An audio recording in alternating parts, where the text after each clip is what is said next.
Hello friends, welcome back to the channel. Imagine being a grown adult and seething online over a children's princess movie. We just had the 28th anniversary of Anastasia. This was a movie produced by 20th Century Fox back in 1997, and this was one of my favorite movies as a kid. I had the soundtrack on a CD, and I used to listen to it at night to fall asleep. And I wasn't a fan of like Disney princess movies as a kid. I just really liked this one, and it was really well done.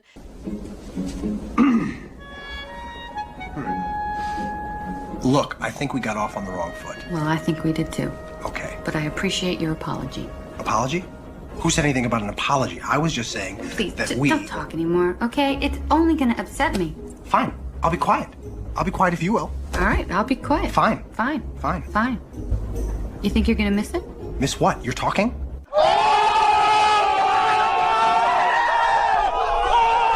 But because of the 28th anniversary of this movie, Marxist Twitter had a collective meltdown and tantrum over it. I know all men are babies.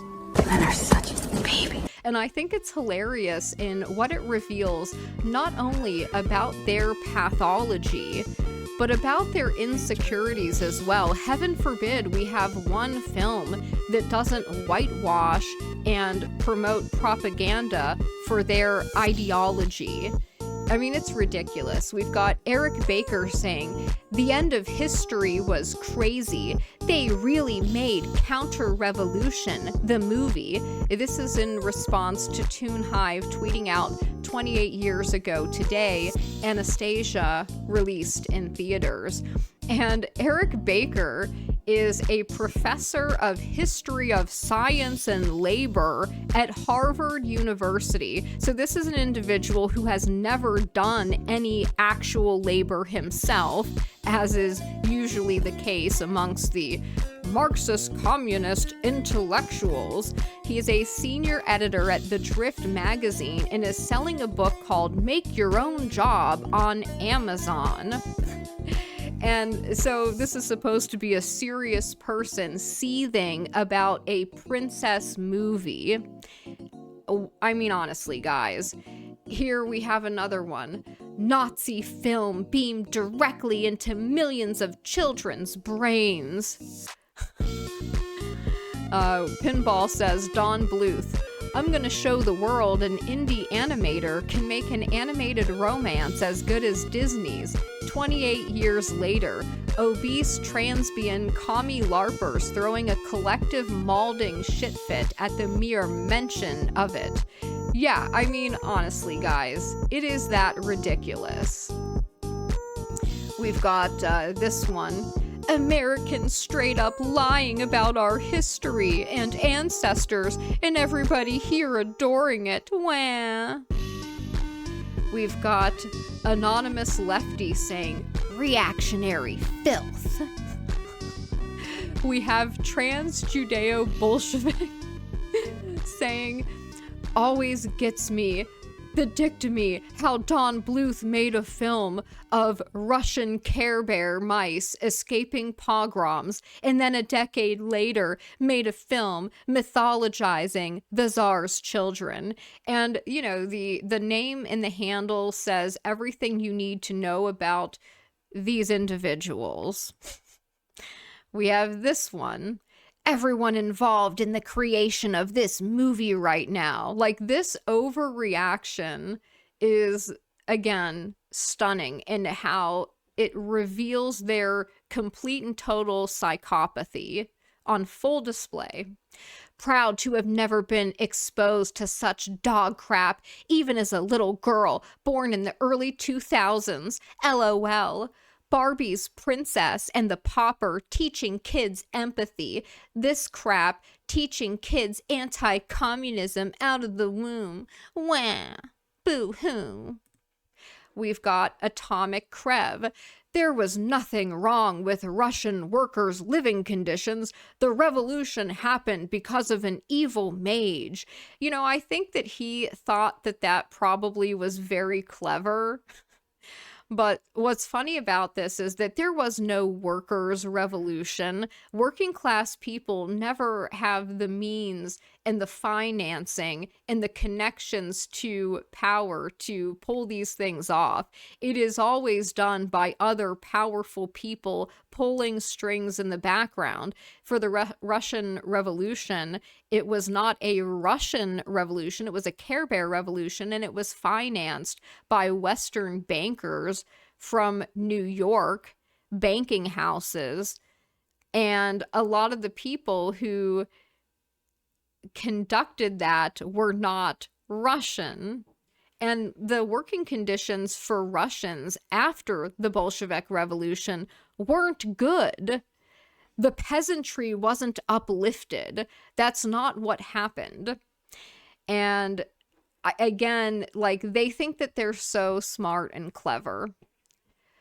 Generally not going to be a strict parent, but I'm sorry, my Care Bear children will never watch this ahistorical movie depicting that Tsar, the man who incited pogroms against our people, and read the elders of the Care Bear nation to his children as a good man ooh, frowny face, broken heart emoji. So you understand who's behind most of the Marxist accounts on Twitter, the commie accounts. A lot of them are basically just Care Bears that are still resentful and still bitter and still seething about the Tsar. And these same people are still seething about Rome and things that happened literally 2,000 years ago. This is the extent of their neuroticism. My favorite CIA propaganda of all time. Garbage that has trivialized and romanticized issues within Russian Empire that arose from anti-Care Bearism, language bans, oppressions of populations, and violent pacification of rebellions of people who were sick of Russian supremacy.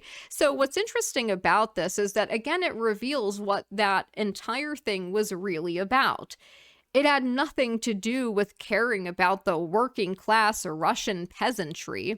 What it was really about was anti-Care Bearism, the fact that they were not going to be allowed to speak Yiddish, like that they were saying, this is Russia, you speak our language, oppression of populations, like who specifically, violent pacifications of rebellions. Well, yeah, I mean, generally, when people try to overthrow you, you're going to stop that from happening. But they're the victims. The people who were trying to overthrow the nation are the victims in this narrative.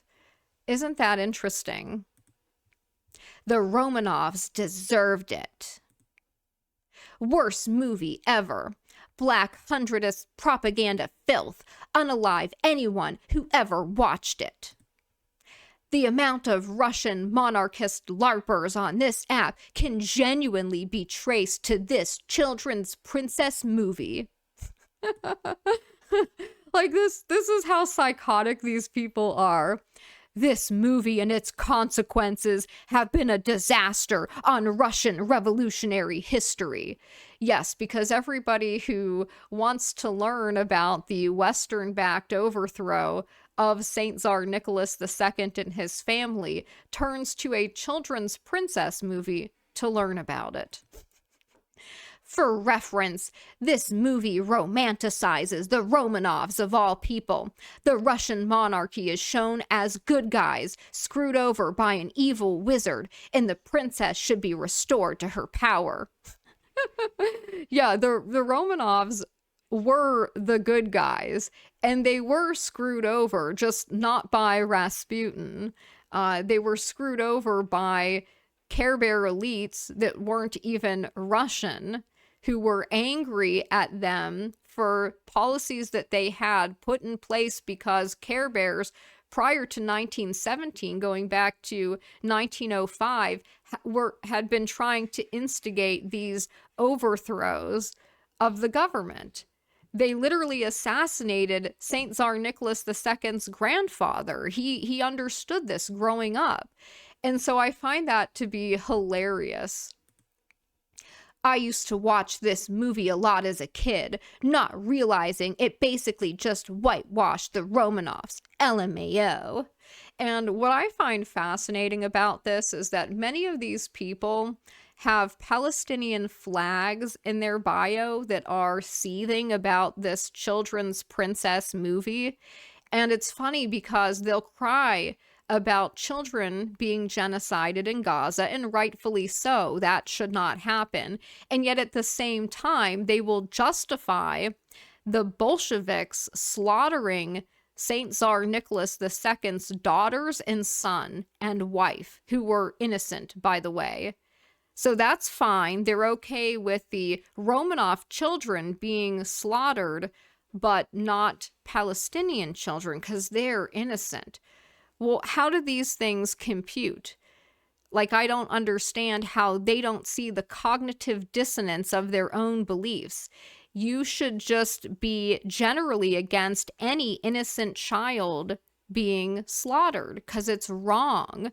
But that's not how these people think. They don't have principles, and they certainly aren't consistent. Here's another one with the Palestinian flag. My parents didn't let me watch this. They said it was ahistorical propaganda. We've got this one saying boo-hoo and putting a slop AI video of Lenin mocking again the murder of children, gloating about it. Are they not embarrassed? Little me loved this piece of cinema so much, I got interested in the historical period and learned how the Tsar deserved worse than a bullet. Again, has a Palestinian flag in the bio. Totally justifies what happened to the Romanovs and their family. Claims they deserved it. I mean, honestly, this is the idiocy of their beliefs. Looking at the replies in QTs, it's always nice to see empathetic leftists gloat about the murder of young children and seethe over a cartoon film. Indeed. We've got this one on Reddit. My girlfriend wants to watch this movie with me. How do I explain to her it was actually super awesome when they shot this little girl and that Rasputin wasn't a sorcerer with demonic powers? Yeah, it was actually awesome when little kids were shot, but also, oh my gosh, the Palestinian children that I totally care about and don't just pretend to care about so that I can appear to be empathetic and morally superior to others. Like, they don't actually care about the Palestinians. They don't care about their plight. They don't care about Palestinian children. They don't care about the Romanov children. Evil czarist propaganda. The funniest thing about this movie is that the director never considered making the Bolsheviks the villains. That is what's funny about it. They're all seething about this film on Twitter, and yet the movie itself frames Rasputin as a sorcerer wizard that put everybody under a spell. Like, it actually whitewashes what the Bolsheviks did to the Romanov family more than anything else. So, yeah. This movie would have been 10 times better if it wasn't trying to be about the Romanovs. Like, not only did they sanitize the Romanovs and their legacy, there's literally nothing to sanitize because they weren't bad people. They were Orthodox Christians, and a lot of the programs that they had put in place to uplift the people of Russia were kept in place by the Soviet communist regime after it took over. Fascinating, isn't it? And then they credited themselves with the things that happened as a result of that. But also, this is straight up fanfic about a real murdered child. Like, what are we cooking, bro? Crying emoji. I mean, yeah, it is, and yet you have the hammer and sickle in your name, so you sanctioned and condoned what happened to this child. This is some of the replies to this. Oh my goodness. I mean, they just show how insane that they are. Look at the little child, and the little, his 4 daughters and his wife. Oh yeah, let's celebrate what happened to these innocent children, but then also cry about Gaza. I hate this movie. The Romanovs deserve their fate. Literally no different than Randy Fine on Twitter talking about how Gaza should be, turned into, it should be nuked, right? And turned into glass. This meme that they post, again, mocking what happened to innocent children while they pretend to care about Palestinian children. It's just ridiculous. This movie is some dog crap revisionism. That family deserved to get unalived by the communists. Yeah, they deserved it. No different again than the Care Bear saying that the Palestinian children deserve to be starved to death and watch their entire families die around them and have their limbs blown off where they have to get surgery without anesthetic. It's the same mentality. Rest in piss, you won't be missed. Again, these people pretend that they are morally and intellectually superior to others, and yet they reveal their bloodlust and their insanity. Anastasia. So again, linking this to the SS, anti-revolutionary film made by Nazis. Has a Palestinian flag in the bio, again, sanctioning, condoning the murder of innocent children while pretending to care about the murder of innocent children.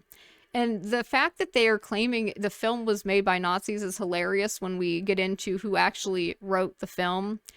This was my wife's favorite movie as a child. We watched it a couple years ago to see how anti-communist it was, and I was more offended by the anti-Care Bear representation of the Bolsheviks than anything else. The very brief anti-communism is not the worst part of this film. Yeah, the worst part is that the Bolsheviks were portrayed as Care Bears, which they are and were. Oh, how dare that happen? And so, this is who these people are seething about. This is the actual Anastasia Romanov, sweet little girl who liked to draw pictures and loved her family. This is her sewing on the Imperial ship. This is her. This is who they're seething about. There being a children's princess movie about her that doesn't say actually it was a good thing what happened to her and gloat about it. It's just bizarre behavior from these people. And look at this family. This is who they hate. It's insane. This is where it happened, where the crime occurred. And I think it's funny that back in the 90s, you could literally go buy a doll of Saint Tsar Nicholas II because of this movie. Yeah, seethe about it. Continue to seethe. But to claim that it was Nazis that made this movie is hilarious, because if you look at what it was based on Anastasia by Arthur Levine. And who was Arthur Levine? Well, he was the son of middle-class Care Bear parents, his father a lawyer and his mother a school teacher. He was born and raised in the Flatbush section of Brooklyn, a borough of New York City, the elder of 2 children. So he's Care Bears. His paternal grandparents were Orthodox Care Bears, and his mother's parents, although born Care Bear, were atheists. His mother kept a kosher home for her husband's sake, but was lax about attending synagogue and observing the Care Bear holidays. His bar mitzvah marked the end of Lawrence's religious education and the beginning of his rejection of all fundamentalist religions, although he continued to identify himself as a Care Bear. Later in life, he admitted to having changed his last name from Levine to the less Care Bear sounding Laurence to, quote, get a job. Is that not interesting? So that's the, quote, Nazi who wrote the story. Anastasia, in the film, the drawing that she gives to her grandma is based on a 1914 painting created by the real princess, Anastasia. I think that is so cute as an adorable picture there. And so what's interesting about this, again, is just how open they are in their seething resentment and hatred that they can't even tolerate a children's princess movie that isn't propaganda to promote their ideology. Now, I will direct you to two separate articles here that I will link in the video description. The Cosmic Significance of Tsar Nicholas II. This is a very good article from an Orthodox perspective about what actually happened to the Romanovs and why it matters. Give ear that you rule over the multitudes and boast of many nations, for your dominion was given to you from the Lord, and your sovereignty from the Most High, who will search out your works and inquire into your plans. Wisdom 6:2-3. The Tsar martyr Nicholas II is, I would contend, one of the most significant saints of the past century and of our quote-unquote modern times. Clearly, every saint is of incalculable worth, yet there have been certain saints throughout the course of human history who occupy such a standing that their actions on the providential path which God ordained for them have vast implications for the world at large. Other examples would be Saint Constantine and Saint Vladimir.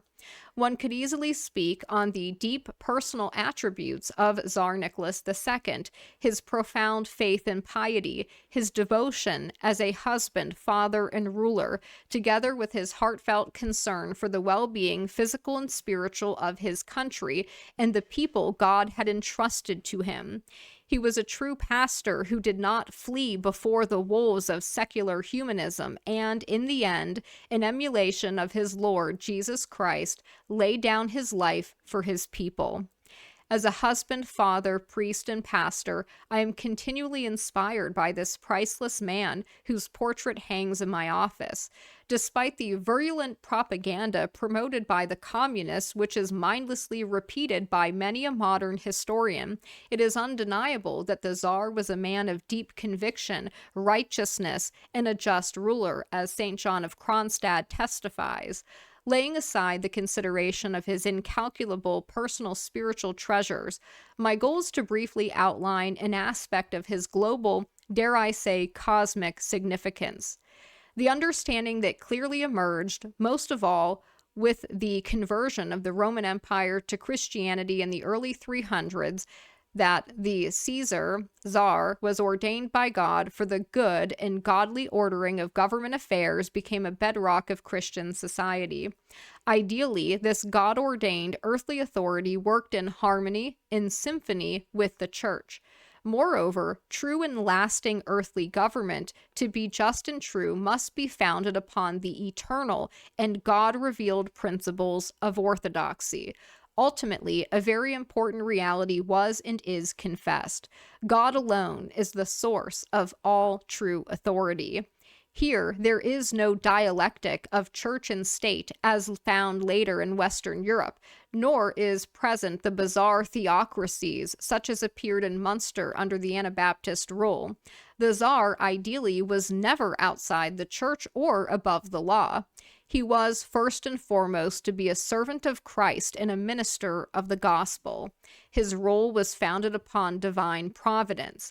That is not to say bad rulers do not arise, even in what were Christian governments. But ultimately, the whole course of the world is in God's hands. The fact that even evil authority arises, mainly because people actively seek to not be ruled by God, is another topic. Here, I am speaking of the ideal of Christian authority. Through all the ups and downs of history, this principle is evident in the, even if at times imperfect, spiritual striving of both Byzantium and Holy Russia. Temporal earthly authority has a very important role to help guide people to the eternal and heavenly kingdom. The modern secular ideal of government is based on Enlightenment ideology and its subsequent evolution into the revolutionary mindset.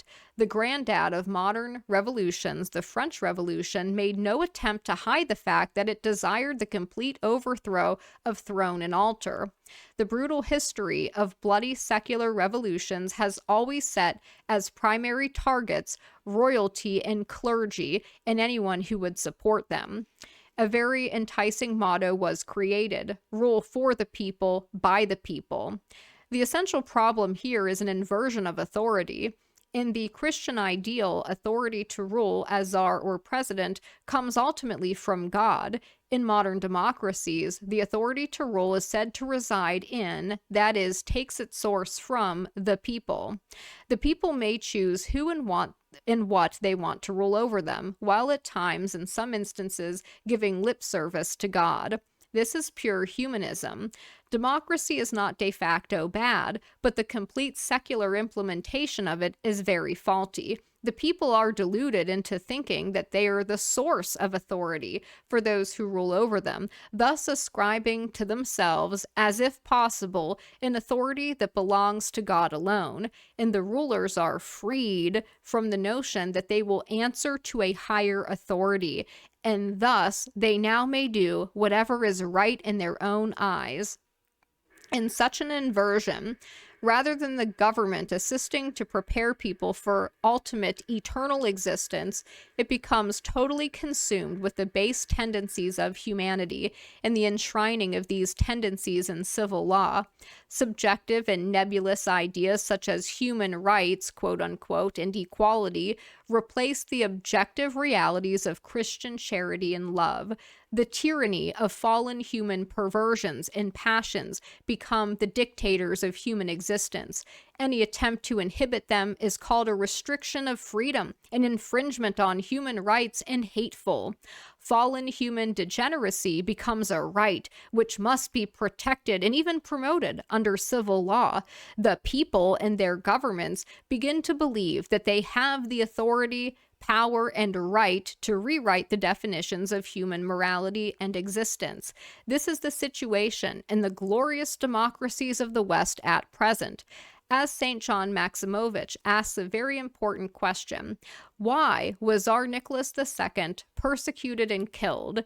And he provides the wise answer: because he was Tsar. Tsar by the grace of God. He was the bearer and incarnation of the orthodox worldview that the Tsar is the servant of God, the anointed of God, and that to him he must give an account for the people entrusted to him by destiny. To rule as Tsar was a sacramental act, a mysterion. At the coronation of the Russian Tsar, he would enter the altar and commune in the same manner as a priest. As the priest is bound to give an answer to God for the flock with which he is entrusted, so the Tsar is pertinently reminded that he will ultimately answer to the King of Kings for the people over whom God has placed him as ruler.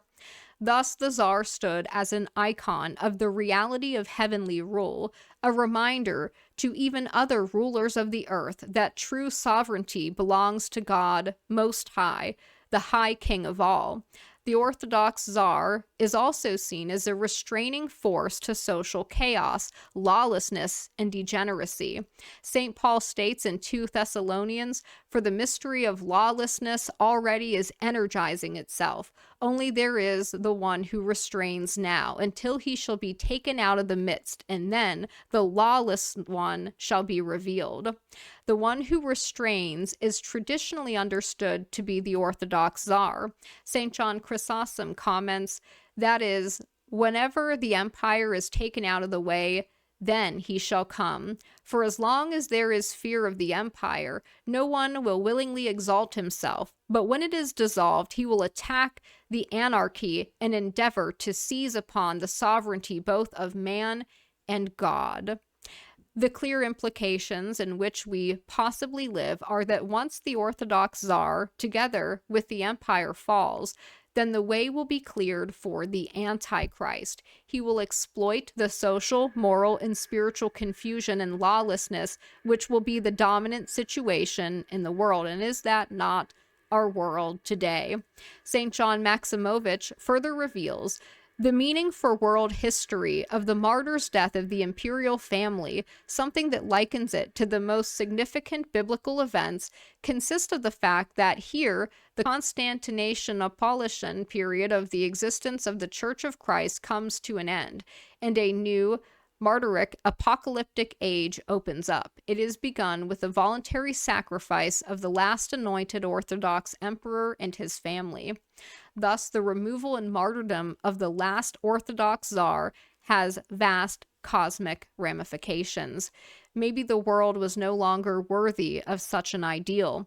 Maybe we all love our own authority a little too much.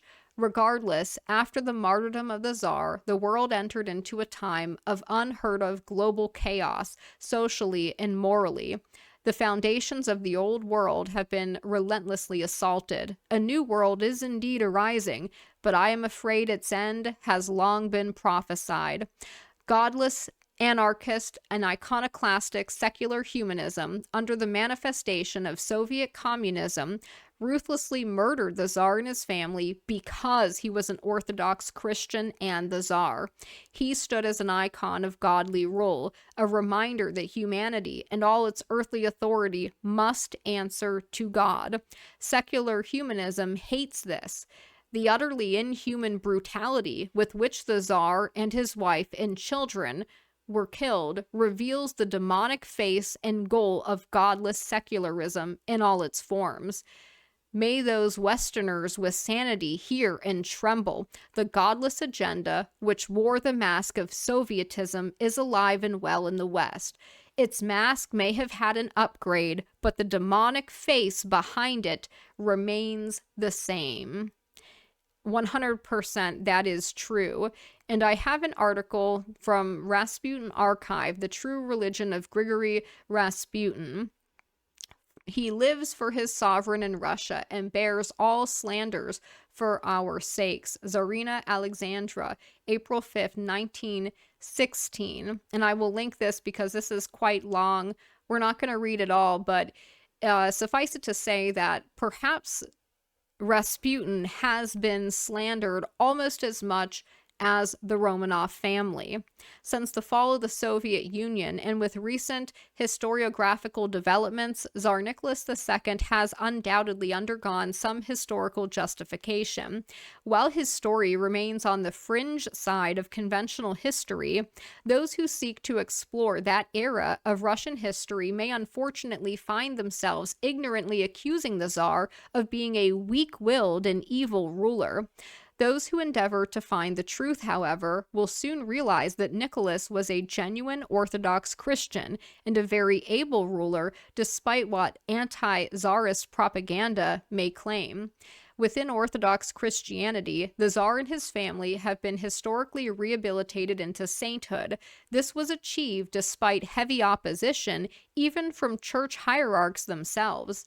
This has unfortunately not been the case for probably the most slandered man in Russian history, Grigory Rasputin. People, even Orthodox Christians, viscerally react to mentions of Rasputin's name with negativity and hatred. After all, most of what they have heard are descriptions of this man's purported degenerate lifestyle, quasi-satanic influence on the emperor, and subversion of the Russian Empire. Little do they know, all of these rumors are untrue and unfounded, purely devised to bring down the Tsarist monarchy.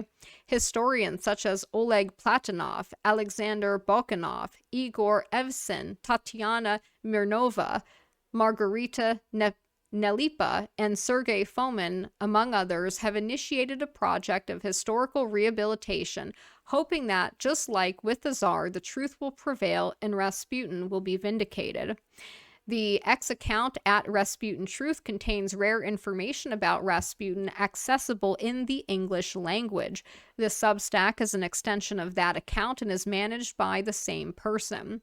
The story of Rasputin could well be written in several books. Thousands of pages may not suffice. However, for this article, I have chosen to focus on a specific aspect of the holy peasant's life, his faith. So I'll leave it there. You can read this article yourself. It's in the video description. And yeah, I just can't believe. I mean, I think it's hilarious that these people were literally melting down over a children's princess movie that was supposed to be like a romance film. It is not purporting to be historically accurate. The entire movie centers on the idea that Anastasia Romanoff secretly survived. I mean, honestly, guys, it's just insane and ridiculous. But that seething meltdown is indicative again of what they're really angry about, their bitterness, their resentfulness. And it was right there in the article about the cosmic significance of Saint Tsar Nicholas II. It is literally demonic. And so with that, we'll end this video, and I hope you guys have a good day. Whee!